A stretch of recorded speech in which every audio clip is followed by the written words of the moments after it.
This is Surfing Through Cinema. I'm your host, Hawaii Harry. Today I will be discussing the next film for Classic Hollywood Week. This is a movie that makes us question if Santa Claus is real or not, and stars a young Natalie Wood, John Payne, and Maureen O'Hara. This episode, of course, is all about Miracle on 34th Street, which was released in 1947.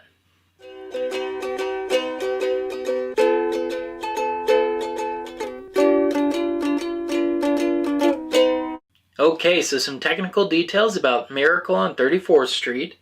So, they really shot a lot of the movie at the 1946 Macy's Thanksgiving Parade. And because of this, they had to scramble to get all the shots they could get. And as a result of that, a lot of the scenes could only be done in one take and one time over.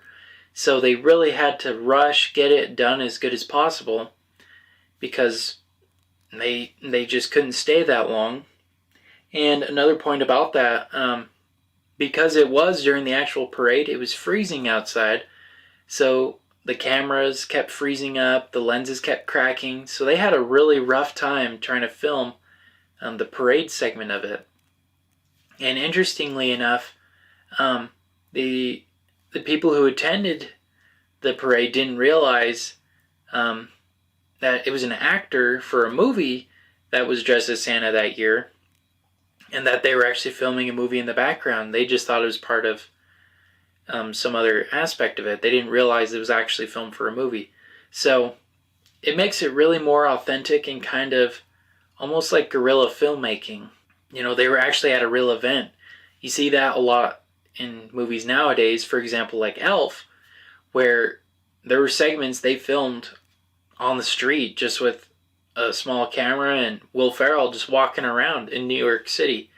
So that makes it a more interesting and more realistic approach to it, and just adds on more to the fact that, is this really Santa Claus or not?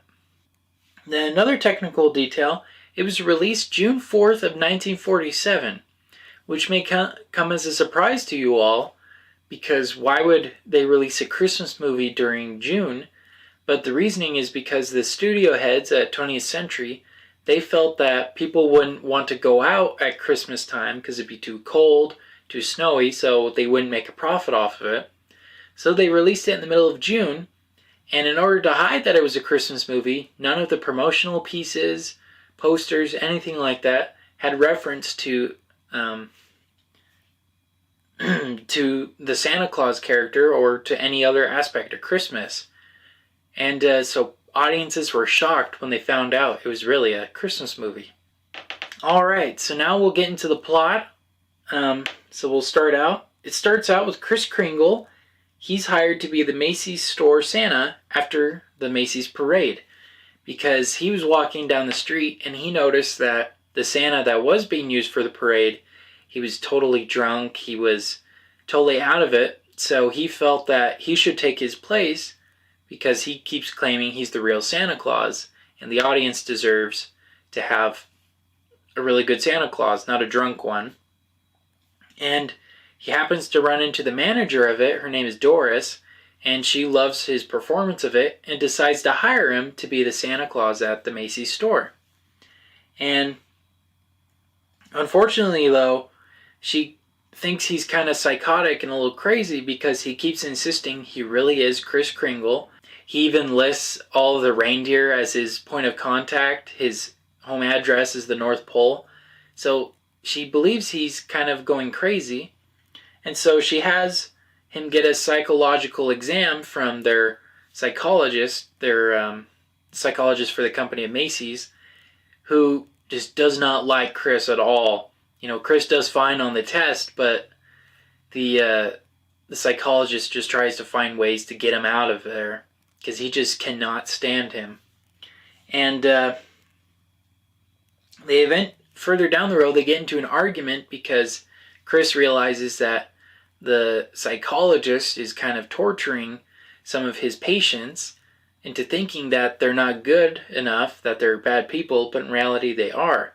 So Kris confronts him, and they get into an argument, and then Kris whacks him on the head with a cane, and the psychologist kind of acts like it's worse than it actually is, and gets Chris kicked out and put into a mental institution.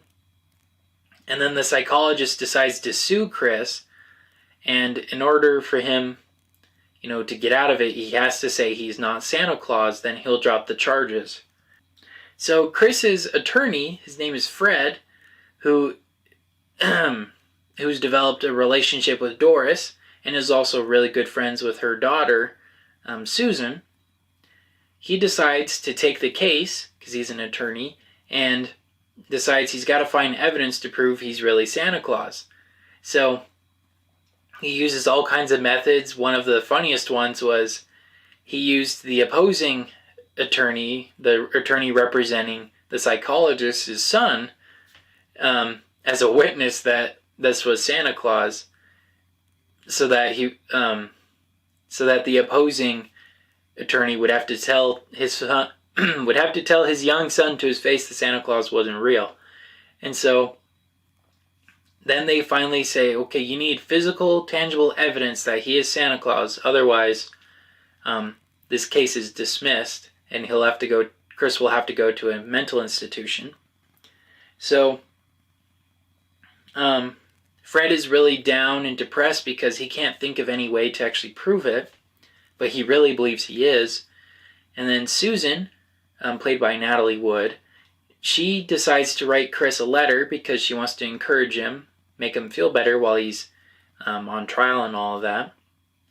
And she addresses it to the courthouse. Well, a postal worker, he notices the letter is addressed to the courthouse, and he decides, hey, why don't we give all these letters to the court office since Santa Claus is being put on trial? Kind of as a joke, but also because he thought maybe that'd be a good thing to do. And so they do that, and Fred realizes this is what he can use as his evidence because, as he states in the movie, that the post office is a branch of the U.S. government, and the U.S. government states that every letter has to be delivered. Well, all of those letters were being delivered, so therefore, if the government sees that Kris Kringle is legally Santa Claus because the letters were addressed to him, therefore it was deemed that he really was Santa Claus. And that's what they used to prove he is Santa Claus, and he gets out of the case just fine. So Susan, she wants a house for Christmas, but she's disappointed on Christmas Day when she doesn't get one. But Chris tells her, have faith, you'll find it.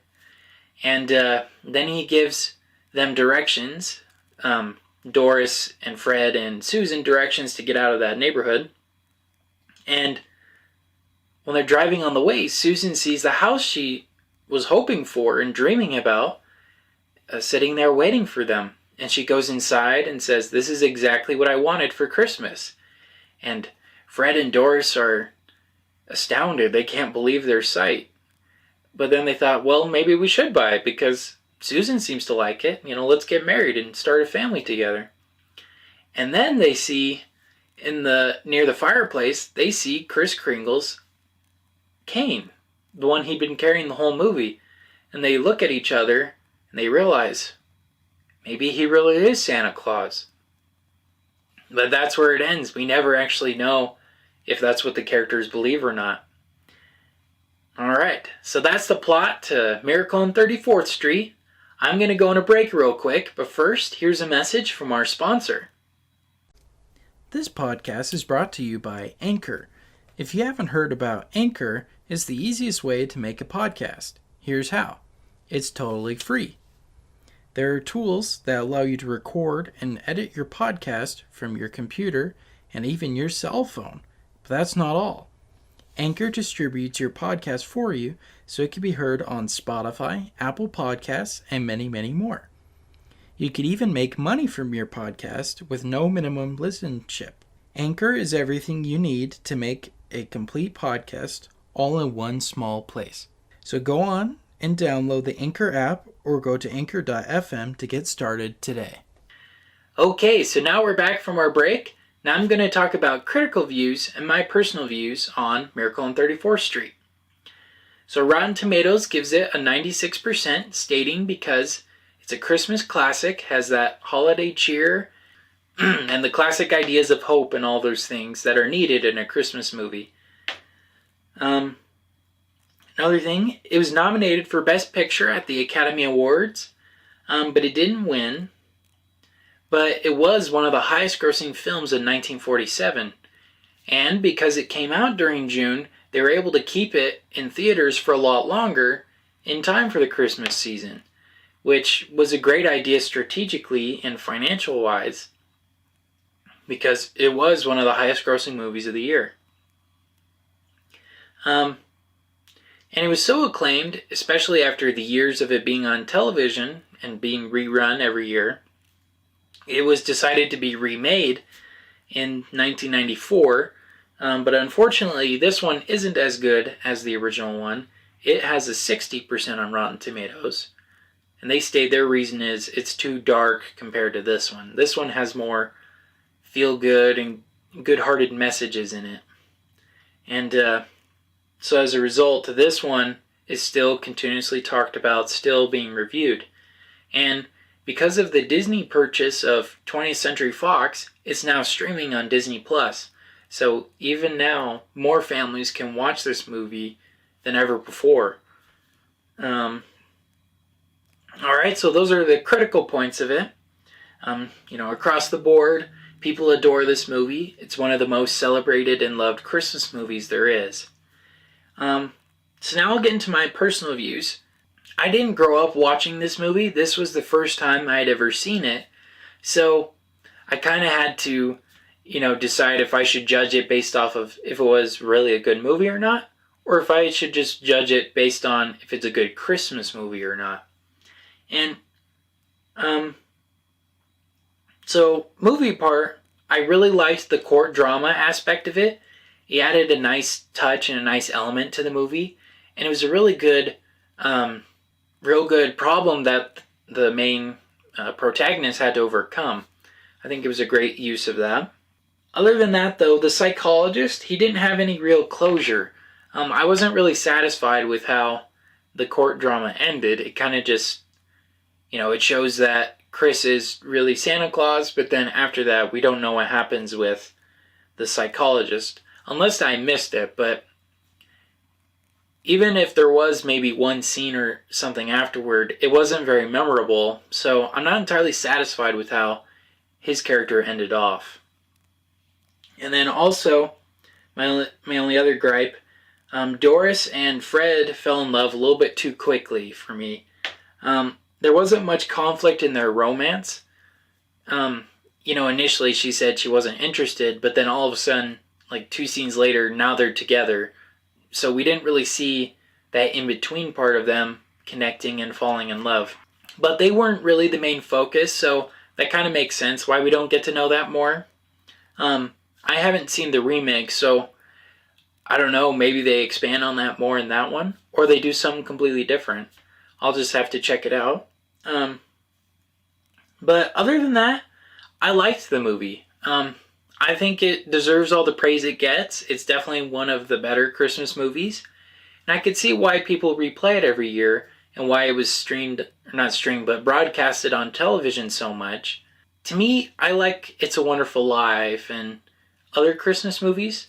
I'll definitely watch this one, but not as much as I'll watch the other ones I really like. And I think that's probably just due to the nostalgia factor. Maybe if I started out when I was a little kid watching it, maybe I would like it more, but it kind of was a little convoluted, jumping all over the place. But it was still a solid movie, solid storyline. Okay, so those are my thoughts and feelings on Miracle on 34th Street. Next time, I'll be discussing the next film for Star Wars Week. And this will be a special episode because it'll be the last film I review for 2020 and the last film for Season 1. And so that's going to be really exciting. It'll be our 49th episode. This is the last film in the original Star Wars trilogy, and I think it's a perfect way to end the year. It's a great Christmas movie, in my opinion.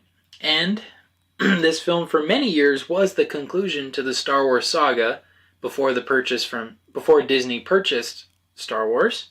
This, of course, is the one where there are cute Ewoks who can kill stormtroopers with rocks and spears, which just further proves that their armor is totally useless. And there's a second Death Star. I'm, of course, talking about Return of the Jedi. Alright, well, until next time, this has been Surfing Through Cinema with Hawaii Harry. Take care.